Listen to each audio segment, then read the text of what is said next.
Buenas noches, República Dominicana. Bienvenidos todos a una nueva entrega de Toque Final. Esta es la mejor forma de concluir una semana e iniciar la nueva lo mejor edificado posible sobre los acontecimientos más importantes del país y del mundo. Buenas noches, Julio Alberto. Buenas noches, Martínez Pozo. Para mí es un honor estar aquí compartiendo en este escenario y sobre todo con esta audiencia y poder, ¿verdad?, brindar nuestra perspectiva sobre los temas que abordamos aquí.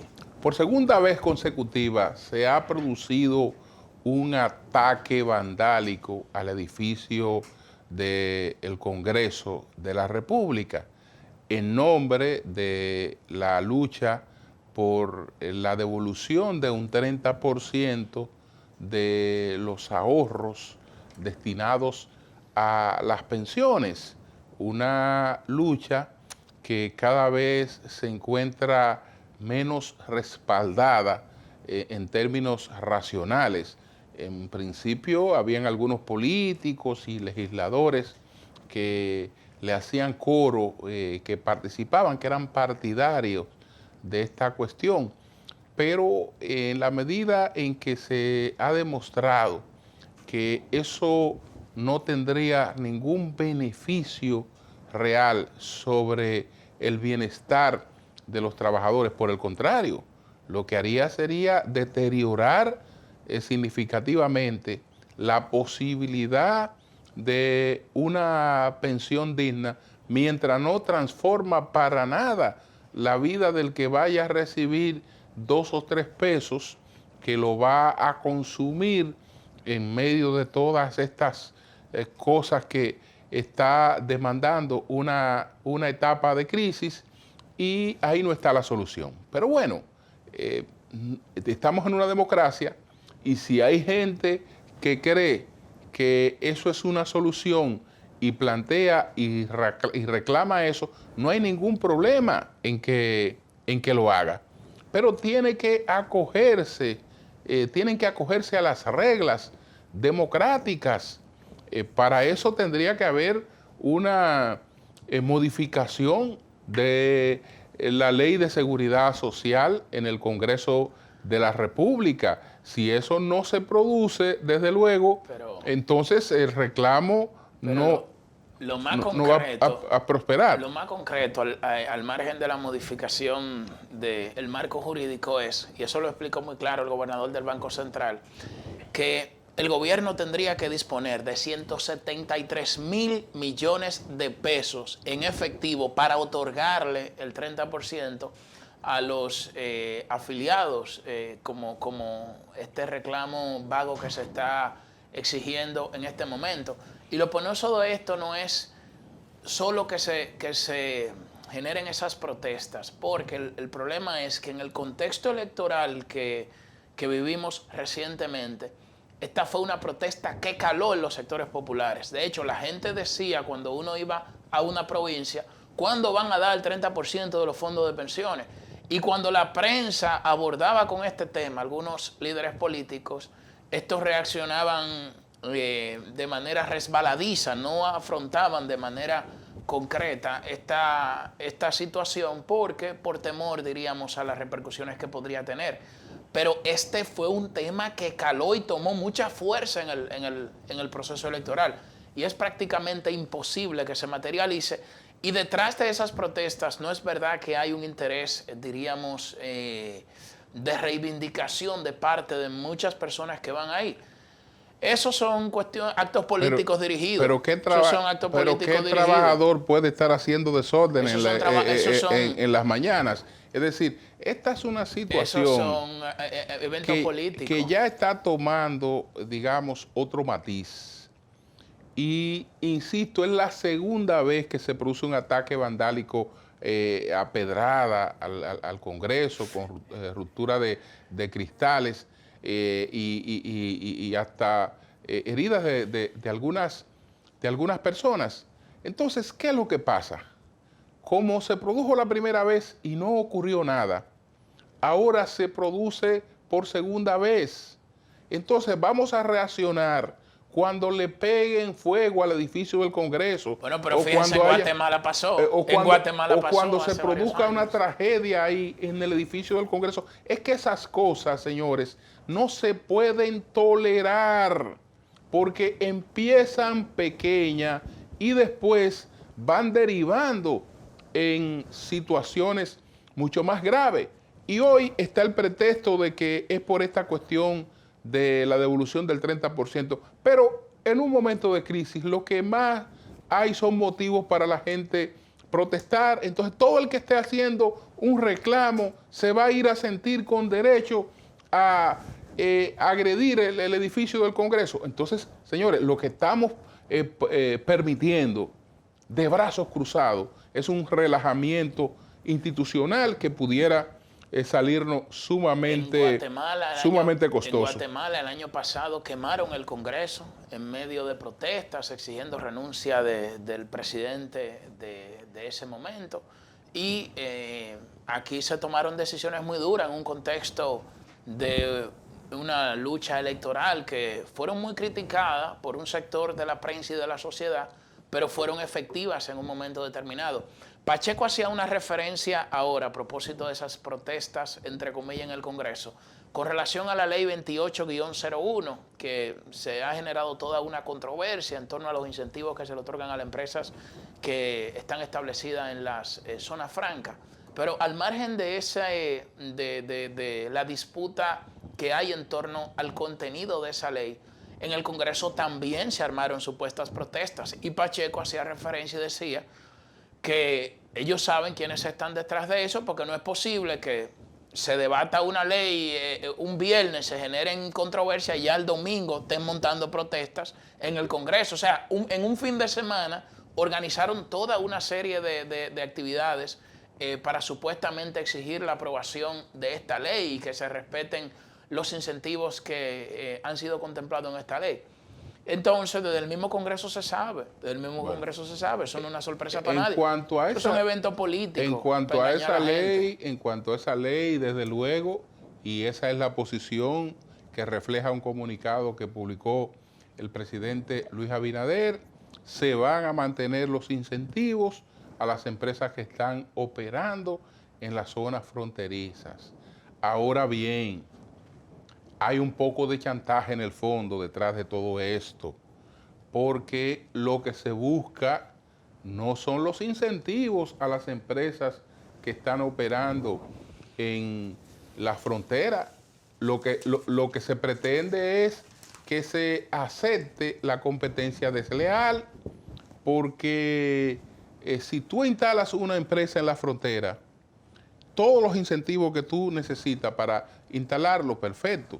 Ahora, lo que tú no puedes hacer es tener 100 empleados en la frontera y tener 400 aquí y pretender que los 400... Como quieren algunos industriales. Y pretender que los 400 que tú tienes aquí estén acogidos al mismo beneficio que los 100 que tú tienes en la frontera. O tener el parapeto en la frontera y entonces estar haciendo competencias desleales. Los países tienen que dar incentivos y la frontera, sobre todo si es una área deprimida, claro, hay que dar incentivos, pero tenemos que estar claros de algo: con lo que los países funcionan, con lo que los gobiernos pueden cumplir con las demandas que tienen, es cobrando impuestos.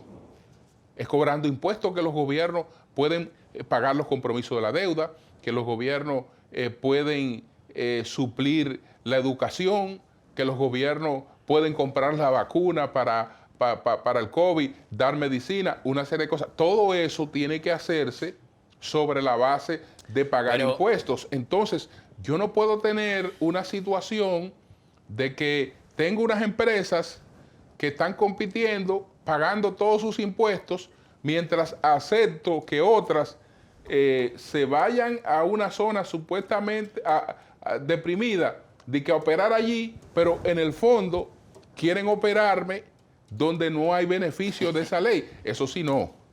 Eso sí, no. Entonces, detrás No, de eso es eso, tigueraje, eso es tigueraje. detrás de eso está esa intención y esa intención El- hay que, Sobre ese hay que tema, frenarla. sobre ese tema, solo referir un artículo que publicó esta semana el abogado José Luis Taveras, donde él analiza, sobre todo desde el punto de vista constitucional, las controversias que se han generado en torno a esta ley y los intereses que están en disputa.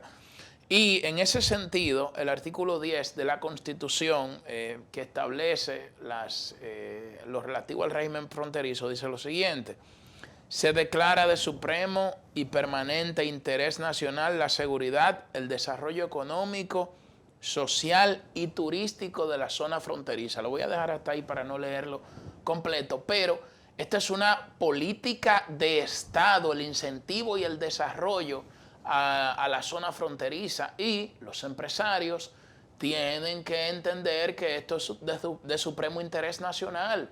Y de alguna manera aquí hay exenciones que se han dado a otros sectores empresariales que no tienen una categoría constitucional como sí la tienen los sectores que deben, las empresas que están amparadas bajo este régimen especial de zona franca.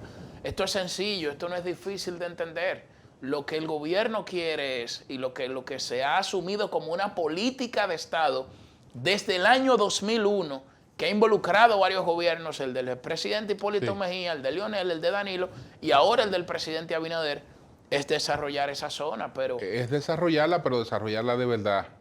así Porque es. cuando tú veías la protesta en el Congreso, habían ataúdes ahí de la muerte de los empleos en esas provincias. Pero resulta que hay provincias que supuestamente los empleos iban a morir y no tienen una sola empresa.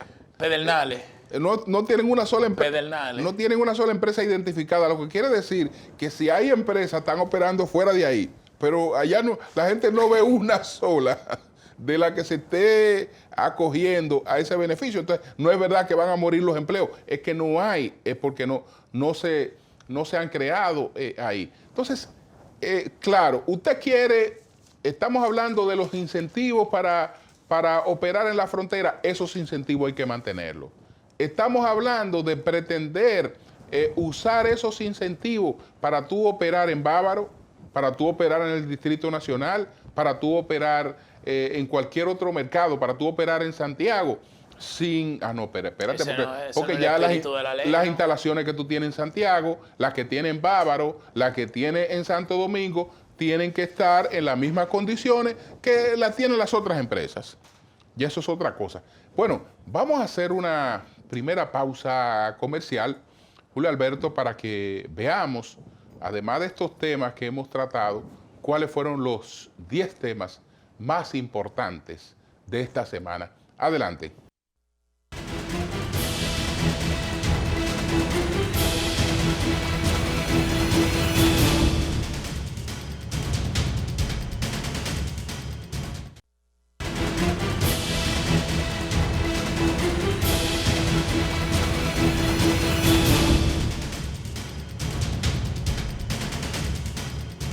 Bueno, esta semana se produjo una visita de la nueva directiva del CONET, encabezada por Pedro Brache, el presidente del CONET, que fue reelecto en esa posición y que ahora, pues, acompañado de la nueva directiva que la acompaña, visitó al presidente Abinader para reiterar el apoyo del CONET al gobierno en sus gestiones contra la pandemia, en sus gestiones para recuperar la economía y para compartir preocupaciones por la elevación internacional de algunos commodities.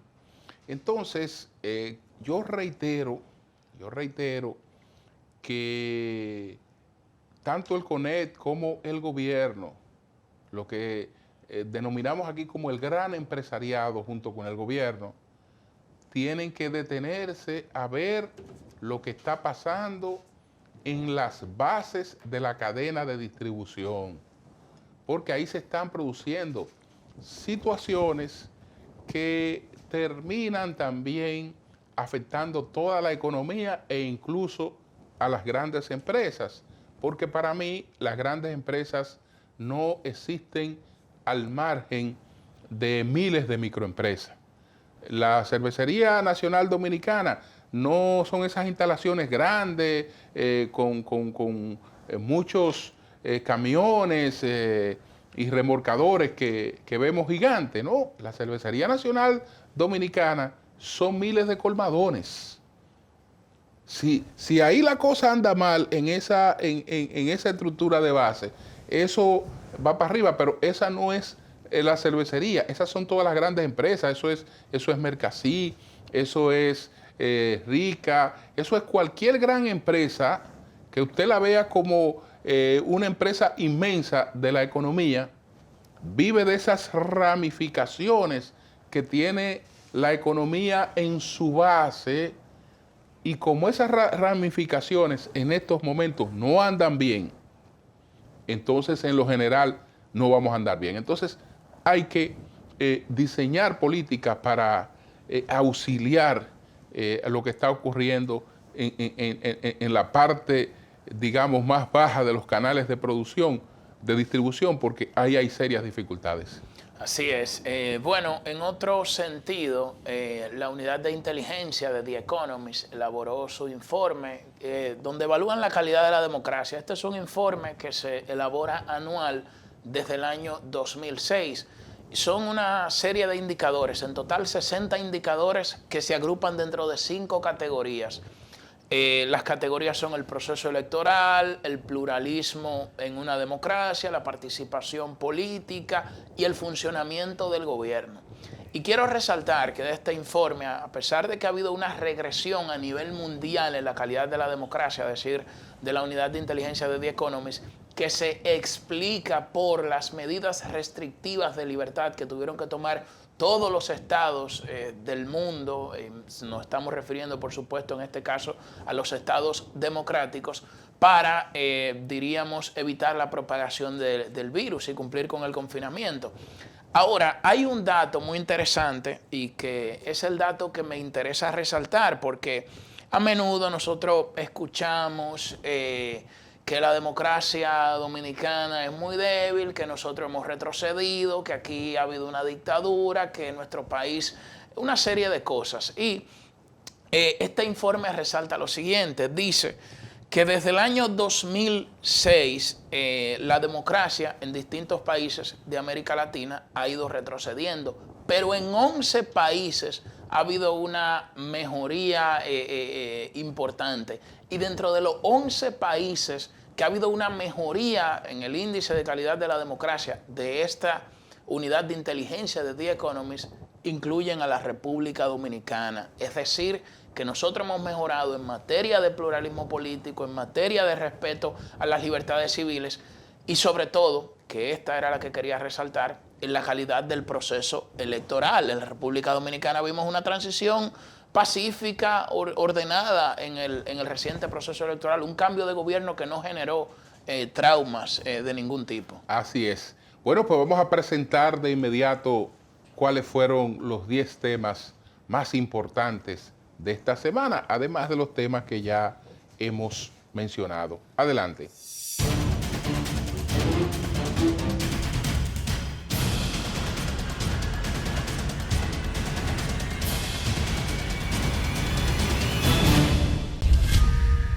Argenis Contreras, el principal acusado del asesinato del catedrático y abogado Junior Ramírez, llegó a Santo Domingo el pasado martes tras ser extraditado desde Estados Unidos, país al que huyó después del crimen ocurrido en octubre de 2017. Contreras llegó al Aeropuerto Internacional de las Américas en un avión de los Marshals de Estados Unidos junto a un grupo de deportados y de inmediato fue puesto a disposición de la justicia para que responda por los hechos que se le imputan. Contreras está acusado de ser la persona que raptó y disparó a Ramírez, secuestrado el 11 de octubre de 2017, y cuyo cadáver apareció un día después en el río Mano Guayabo con un disparo en la cabeza, crimen que destapó un escándalo de corrupción en la Oficina Metropolitana de Servicios de Autobuses, ONSA. El presidente Luis Abinader anunció la planificación, construcción y desarrollo de varias obras para solucionar problemas que afectan al municipio Santo Domingo Este, incluyendo el de la basura. Al concluir el cuarto Consejo de Gobierno en el Palacio Municipal de esa demarcación, Abinader destacó que el gobierno colaborará también con una estación para el transporte de desechos y al mismo tiempo se buscarán los terrenos para un nuevo vertedero en la zona. El mandatario anunció además la creación de una comisión que dará seguimiento a los compromisos asumidos, entre los que se destacan la planificación y construcción de una sede de la Universidad Autónoma de Santo Domingo, UAS, para lo que el gobierno tiene disponible unos 600 millones de pesos. El presidente agregó que adicional a eso se contempla la planificación de la barrera de salinidad, que según explicó, permitiría suministrar agua potable al 100% de los habitantes de esa demarcación y parte de Santo Domingo Norte, proyecto que está a cargo de la Corporación de Acueductos y Alcantarillado de Santo Domingo, CAS. El presidente Luis Abinader emitió un comunicado en donde explica que las exenciones e incentivos fiscales de las empresas que se acogieron al régimen de la ley que crea la Zona Especial de Desarrollo Fronterizo 28-01 se mantendrán vigentes, junto a las facilidades que ofrece hasta agotar el periodo de 20 años de su clasificación. Según el comunicado, el mandatario también ratificó su compromiso con el régimen de exenciones de la ley, pero ajustado a mecanismos de mayor control y como parte de un modelo integral de desarrollo fronterizo que contemple políticas públicas de orientación social. La Ley 28-01 fue aprobada hace 20 años y, entre otras disposiciones, el párrafo único del artículo 2 explica que las empresas industriales, agroindustriales, agropecuarias, metalmecánica de zonas francas, turísticas, metalúrgicas y energéticas y de todo tipo de empresas permitidas por las leyes dominicanas instauradas y que se establezcan en el futuro, que operen dentro de los límites de las provincias fronterizas, gozarán de beneficios especiales. Pedernales, Independencia, Elías Piña, Dajabón, Montecristi, Santiago Rodríguez y Bauruco son las provincias que, de acuerdo a la Ley 28-01, habilitan el acceso de estos beneficios a las empresas que se instalen en estas localidades. El ministro de Interior y Policía, Jesús Chu Vázquez, convocó al Consejo Superior de la Policía para eliminar la Dirección Central de Antinarcóticos de la Policía Nacional, DICAN, como instruyó el presidente Luis Abinader. 2.000 agentes que hasta el pasado miércoles brindaban servicios en la Dirección Central Antinarcóticos pasarán a ejercer sus labores en otras dependencias de la Policía Nacional, luego de que el Consejo Superior Policial dispuso la eliminación de ese organismo acogiendo la decisión del Poder Ejecutivo. Los agentes fueron traspasados a las direcciones de prevención, así como de investigación y de inteligencia delictiva, DICRIN. La información fue ofrecida por el vocero de la Policía Nacional, coronel Miguel Balbuena, al término de la reunión del Consejo Superior Policial, en la que fue acogida la decisión del gobierno de eliminar la DICAN. El Ministerio de Interior y Policía anunció que emitió una resolución con la que normaliza dentro de la categoría de no residente la situación migratoria irregular de venezolanos en territorio dominicano. Desde al menos el 2016, cerca de 5 millones de venezolanos han abandonado el país suramericano y, según cifras, hay actualmente más de 100.000 venezolanos residiendo en República Dominicana. El plazo para solicitar los permisos de estudiantes y trabajadores temporeros será de 6 meses a partir de la fecha en que se anuncie el inicio de la normalización migratoria. La resolución indica que se aplicará la categoría migratoria de no residente para normalizar el estatus migratorio de los nacionales venezolanos que se encuentren en territorio dominicano y que ingresaron de manera regular a República Dominicana a partir de enero de 2014 hasta marzo de 2020, así como sus hijos menores de edad, nacidos o no en República Dominicana, a quienes constitucionalmente no les corresponde la nacionalidad dominicana. El expresidente Hipólito Mejía aclaró que no ha instruido ni autorizado a ningún dirigente, sea en el país o en el extranjero, para promover la candidatura de su persona a cargo alguno, incluyendo la presidencia de la República para las próximas elecciones generales. El exmandatario reaccionó en estos términos ante rumores sobre el surgimiento de un supuesto movimiento que con el nombre H24 pretende concitar apoyo político en la ciudadanía en base a una supuesta candidatura presidencial suya para las próximas elecciones a celebrarse en el 2024. Ahora es el momento de aunar fuerzas con el presidente Luis Abinader y con nuestro gobierno para hacer cumplir las promesas que hicimos al pueblo dominicano. Ahora es el tiempo para que demos lo mejor de nosotros, con el mejor ejemplo, precisó Mejía en una declaración publicada en sus redes sociales.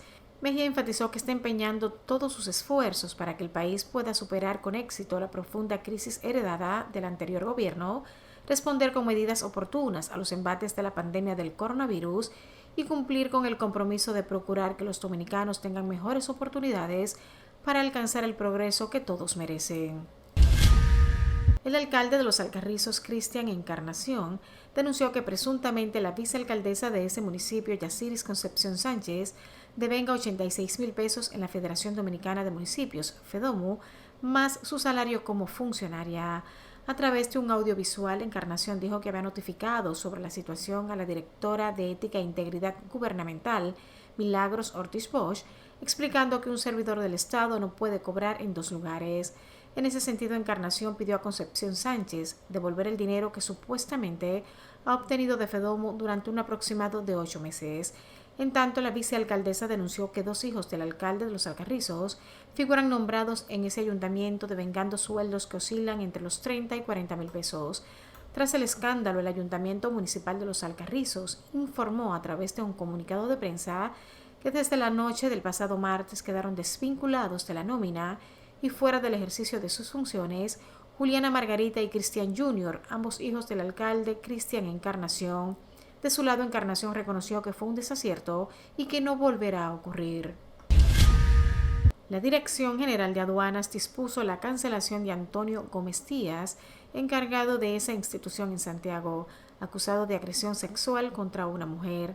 En un documento del Departamento de Recursos Humanos de la institución, se indica que el exfuncionario ingresó a esa entidad en septiembre del 2020 hasta el pasado 27 de enero, previo a su apresamiento. Agrega que la cancelación es definitiva por conveniencia en el servicio. La Fiscalía de Santiago arrestó a Gómez Díaz, contra quien solicitó 1 año de prisión preventiva bajo cargos de violación sexual a una mujer y acoso a una empleada de la citada dependencia estatal. La Unidad de Atención Integral a Víctimas de Violencia de Género, Intrafamiliar y Delitos Sexuales de la Fiscalía de Santiago explicó que a partir de las informaciones y evidencias recolectadas en el transcurso de la investigación, el Ministerio Público solicitó 2 órdenes de arresto por separado contra Gómez Díaz.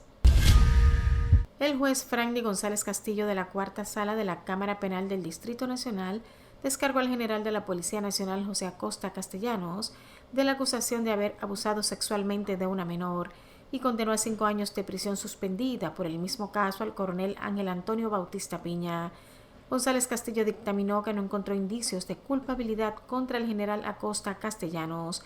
En cuanto a Bautista Piña, lo encontró culpable de las mismas acusaciones y le impuso 5 años de prisión suspendida. El alto oficial ha cumplido algo más de 18 meses de prisión. Se recuerda que el Ministerio Público acusó a los 2 oficiales de sostener relaciones sexuales con la misma menor. Además, que el general Acosta Castellanos la obligó supuestamente en 2 ocasiones a abortar. Los hechos ocurrieron en junio de 2019, cuando la joven tenía 17 años y vivía en Santiago, donde el general era el comandante regional.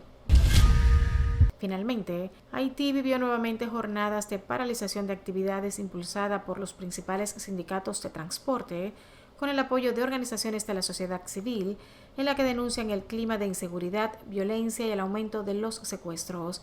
La iniciativa surge en medio de las exigencias de la oposición para que el presidente Jovenel Moïse abandone el cargo el próximo 7 de febrero y no en 2022, como reclama el mandatario, un tema de fogoso debate constitucional. En Puerto Príncipe, capital de Haití, pocos comercios abrieron, donde gran parte de actividades quedaron suspendidas por la segunda jornada de huelga general que los sindicatos del transporte y varias decenas de organizaciones de la sociedad civil convocaron para presionar al gobierno a que ofrezca un clima de paz en medio de un aumento de la inseguridad, especialmente de los casos de secuestro. El último detonante de las protestas ha sido un polémico decreto que tipifica el vandalismo callejero como acto de terrorismo, en lo que la oposición entiende como un acto para coartar la libertad de expresión de los manifestantes. En un mensaje a la nación emitido el 1 de febrero, el presidente Jovenel Moïse anunció que combatirá los secuestros con dureza y agregó que dotará al sistema de inteligencia haitiano de toda la tecnología para acabar con el flagelo. Pero los anuncios no son suficientes en un país donde la pobreza, la desigualdad y la violencia son la regla.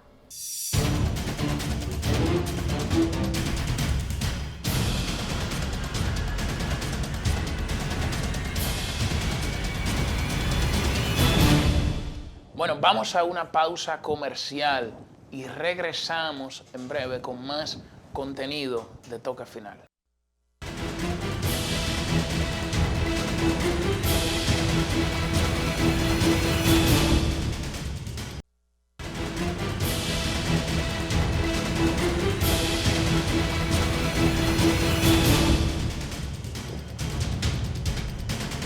Bueno, señores, continuamos con toque final. Entonces, Julio Alberto, la situación de este señor de la Cámara de Cuentas, de la que me hablabas. Yo no sé quién está asesorando al presidente de la Cámara de Cuentas. El señor Hugo Álvarez Valencia. Sí, yo creo que él debe actuar con más tino, con más prudencia y dejar que las autoridades realicen la investigación que tienen que realizar. Pero el presidente de la Cámara de Cuentas esta semana dio unas declaraciones en un medio de comunicación que recogió la prensa nacional que yo creo que él son muy peligrosas para él porque hace una especie de autoincriminación reconociendo las falencias de las auditorías que realizó la Cámara de Cuentas.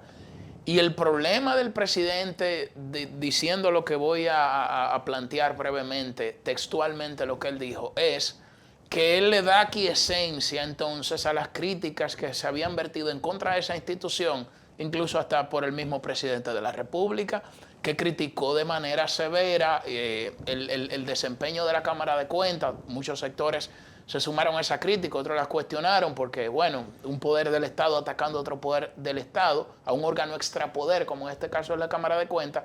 Sin embargo, el presidente Hugo Álvarez dice lo siguiente, esto lo recojo del periódico Diario Libre, dice el presidente de la Cámara de Cuentas lo siguiente: nosotros teníamos informaciones, particularmente yo y algunos de los miembros, de que había realmente distorsiones y que no se reflejaban en esa auditoría las realidades que encontraron los auditores en el campo de trabajo. O sea, las auditorías que realizaron relativo a las obras que construyó Odebrecht, el propio presidente de la Cámara de Cuentas dice que hubo irregularidades que distorsionaron completamente las auditorías que realizaron, que ellos presentaron como Cámara de Cuentas, como órgano extrapoder.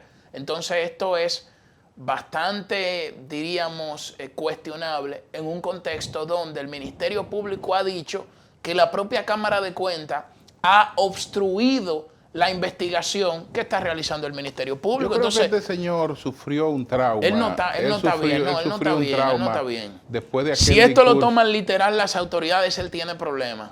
Sufrió un trauma después de aquel discurso del presidente Abinader, en el que el presidente Abinader creo que fue desconsiderado con un suprapoder del Estado. Jamás debió referirse así a un poder que incluso puede auditarle a él. Pero este señor quedó muy traumatizado a partir de eso. Entonces me cuentan que él lo que ha hecho es que pasa con frecuencia por el despacho de la Procuradora General de la República a hablar muchísimas tonterías.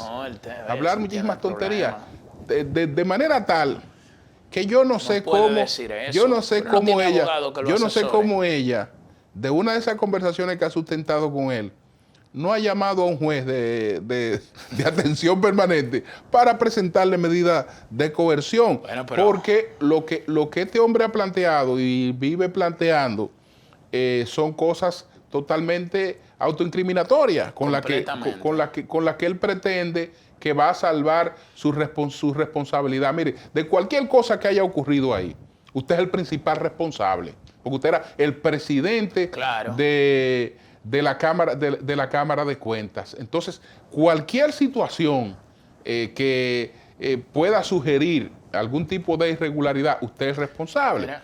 Entonces, qué pena, porque allí hay gente muy valiosa en esa Cámara de Cuentas que incluso como no tiene nada que temer, ni tiene ningún compromiso con nada que haya sido ilícito o irregular, se han presentado pues para que se le evalúe con la posibilidad de permanecer en la Cámara de Cuentas, como es el caso, por ejemplo, de Margarita Melenciano. Entonces, no, lamentablemente Hugo Álvarez deja mal parado a todos los miembros de la Cámara de Cuentas. Ahora, brevemente quería decir algo en torno al Ministerio Público y refiriéndome a otro caso, que también hay que ver con ojeriza. y es el caso relativo a Argenis Contreras, el principal imputado del asesinato de Junior Ramírez, un profesor, ex profesor de la Universidad Autónoma de Santo Domingo. Y solo quiero referir lo siguiente, que a mí me sorprendió bastante cuando desde la Procuraduría General de la República se dio la información de que la administración pasada no había solicitado formalmente la orden de extradición en contra de Argenis Contreras. De hecho, se generó un debate jurídico en torno a lo que es una orden de extradición, cómo se debe formular una orden de extradición, entre otras cosas. Ahora, el abogado Julio Curi publicó unas imágenes donde presentó la solicitud formal de captura internacional ante la Interpol que hicieron las autoridades dominicanas. Y todo el mundo sabe las críticas que nosotros le hemos formulado, incluso a Jean Alain Rodríguez, el manejo pésimo que ha tenido con algunos expedientes desde la Procuraduría y los abusos y atropellos que cometió. Pero tienen que cuidarse las actuales autoridades de intentar darle un matiz de orden político, claro, un tufo político a este caso, que parece ser, yo no digo que así sea, que por ahí va la cosa, porque esa comparación ya lo que le da es un matiz político. Decir que no se había solicitado la extradición, que por eso él no había venido. No, si su captura no hubiese estado solicitada, él no apela a una serie de recursos, claro, para evitar que se le trajera a la República Dominicana. Él está aquí porque ya se le agotaron los recursos a los que apeló en Estados Unidos para evadir la justicia, claro, dominicana. Pero bueno, señores, vamos a hacer una pausa, porque hay otro tema que lo tratamos con Daniel Pou, y esto fue en las 3 preguntas. Tiene que ver con una medida que adoptó el presidente Abinader, que fue la eliminación de la Dirección Central de Drogas de la Policía Nacional, el llamado DICAN. Pero esto lo haremos después de esta pausa.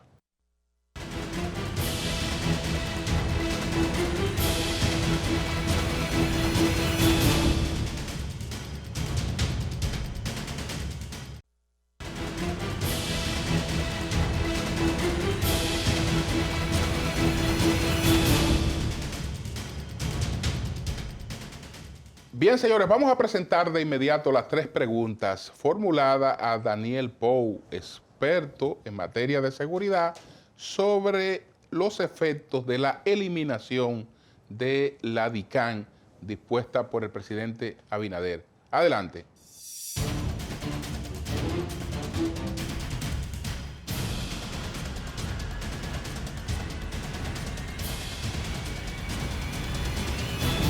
¿Qué opina usted de la disolución de la Dirección Central de Narcóticos de la Policía Nacional, DICAN? La decisión del señor presidente de la República de solicitarle al ministro de Interior y Policía, presidente del Consejo Superior Policial, la disolución de la DICAN en este momento, me parece que es un recurso que intenta rescatar la deteriorada imagen que tiene nuestra policía ante la mayoría de los ciudadanos de nuestro país. La DICAN, como órgano responsable de la persecución del microtráfico, una actividad altamente rentable, ha dado muestras desde mucho tiempo que ha sido contaminada por los actores de esta actividad criminal y que no ha podido cumplir la misión para la cual fue creada. Esta vez que se procede a eliminar la Dirección de Narcóticos de la Policía, la primera fue con el famoso caso del coronel Descartes Pérez hace años. ¿Significa que la institución del orden no es apropiada ni confiable para enfrentar problemas de consumo y tráfico de drogas? Traspasar las funciones de la DICAN a la Dirección Nacional de Control de Drogas, DNCD, se podría considerar un mal menor, en vista de que el Estado Dominicano no cuenta con otro organismo que pueda asumir ese tipo de rol. La DNCD durante años ha estado sacudida por escándalos, por toda una serie de malas prácticas que han sido ampliamente denunciadas y las muestras son más que sobradas. oficiales de alta graduación de esa institución han sido extraditados a los Estados Unidos, han recibido condenas por implicaciones con el narcotráfico, pero todo ha seguido igual. La DNCD, al igual que la Policía Nacional, se maneja como un órgano discrecional de quien lo dirige, en razón de que no está adscrito a ningún ministerio ni está sujeto a garantías de transparencia y rendición de cuentas en su accionar. Me parece que esto es realmente una solución de poco alcance, pero ahora se plantea un desafío de mayor dimensión. La DNCD es un órgano pequeño, con pocas posibilidades de poder sustituir en términos de la extensión territorial de nuestro país a la DICAN. Para la DNCD poder alcanzar las capacidades necesarias en términos humanos y logísticos, pues tendría que ser incrementada de una manera significativa. Lo lamentable es que esto se está haciendo de una forma mecánica que no garantiza la erradicación de los males que arrastró la DICAN durante su existencia y podría convertir a la DNCD en otro órgano mucho más deformado, más alejado de sus misiones y que podría seguir incurriendo en prácticas reñidas con la ley. Me parece que la solución no es la adecuada. Si bien se ve como una necesidad urgente, la suspensión de la DICAN, creo que no era la solución más oportuna. El gobierno de la seguridad en República Dominicana, entiéndanse todas las instancias que tienen que ver con la prevención del delito y la persecución, tiene que ser transformado de manera urgente. Las políticas de parche no son exitosas y no creo que puedan ser exitosas si no se producen las transformaciones necesarias. ¿Qué tendría que ocurrir con la Dirección Nacional de Control de Drogas para ponerse en condiciones de reemplazar el rol de la DICAN? ¿Y piensa que la DNCD ha conservado mejor imagen que la Policía Nacional? Durante años le he propuesto a los diferentes gobiernos de República Dominicana que la Policía Nacional debe ser intervenida y transformada. Y esto en razón de que nosotros contamos con un cuerpo policial que ha operado durante décadas con niveles de discrecionalidad e independencia al margen de todo criterio de transparencia y de rendición de cuentas, que le ha propiciado que en su interior se asimilen un cúmulo de malas prácticas como una cultura establecida en esa institución. La función policial en todos los países del mundo está refrendada por mecanismos de rendición de cuentas y de transparencia que obligan a que la institución policial se ciña a los parámetros del Estado Social y Democrático de Derecho. En cambio, en nuestro país, la institución policial, lejos de garantizar estos elementos fundamentales, se ha alejado de manera continua y creciente. Hoy en día nuestra policía no cuenta con el aval moral y ético para ser una institución confiable. Y más que nada, hemos visto cómo esa institución ha incurrido en prácticas que han resultado escandalosas y que definitivamente desdicen de su misión como institución en nuestra sociedad. Veremos qué podría pasar en un futuro si se toma la decisión con toda la vocación de autoridad que le competen a las nuevas autoridades para producir estas transformaciones.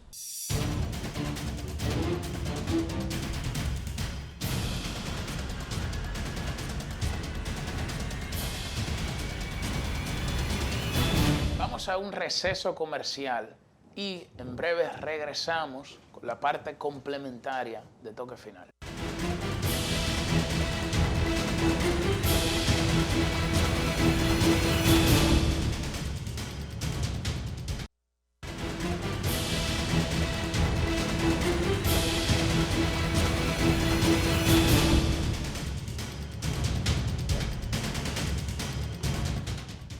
Todo el que ha llegado a las posiciones haciendo denuncia alegre, después ha quedado pues muy mal. Fíjese el caso del actual alcalde de Los Alcarrizos.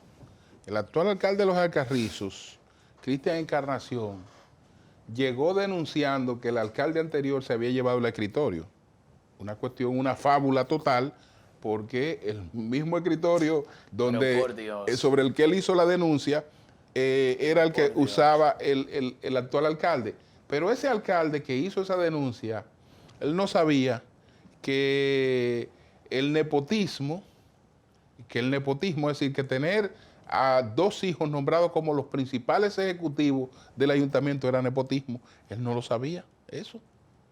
Y bueno, ahora... Él tenía 3 y él, para atenuar la situación, ahora tuvo que llamarlo el presidente Abinader y hablaron la gente de Fedomo para que no se calentara, porque por el camino que él iba, ya tú sabes cómo lo iban a sacar de ahí. Y hay otra situación que se ha presentado con el exalcalde del PRM, Lenin Quesada Fernández, exalcalde de un municipio, de Licey al Medio, correcto, de Licey al Medio. Este señor ha sido acusado por la Fiscalía de Santiago, se le ha interpuesto una denuncia de abuso sexual, y lo que revela la Fiscalía era que este señor, que es médico, aprovechaba que sus pacientes estuvieran anestesiadas para violarlas. Esto es una denuncia muy grave. Santiago está caliente. Esta es una denuncia muy grave que ha hecho la Fiscalía de Santiago. También están investigando entonces a un fiscal por una relación con una menor. Bueno. Señores, buenas noches a todos. El próximo fin de semana, si Dios quiere, el próximo domingo, estamos aquí en otra entrega de Toque Final.